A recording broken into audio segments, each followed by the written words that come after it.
y'all? New package alert. Divine Cuisine Sugar Spice got a new facelift. Nice, you can see the product now. I have the little recipe, of course. And if you don't know, what is Divine Cuisine Sugar Spice? So Divine Cuisine Sugar Spice is organic brown sugar with lots of different kind of warm spices like your cardamoms, your cinnamon, nutmeg, things of that nature. And so this is good that you can use. It has a little bit of cane sugar in it as well, but the main ingredient is the brown sugar.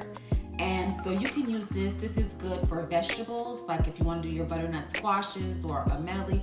I sometimes even put it in my broccoli just to give it like a little sweeter taste, but you can use it for cookies. I've made French toast. You know, this is a sweetener for the French toast.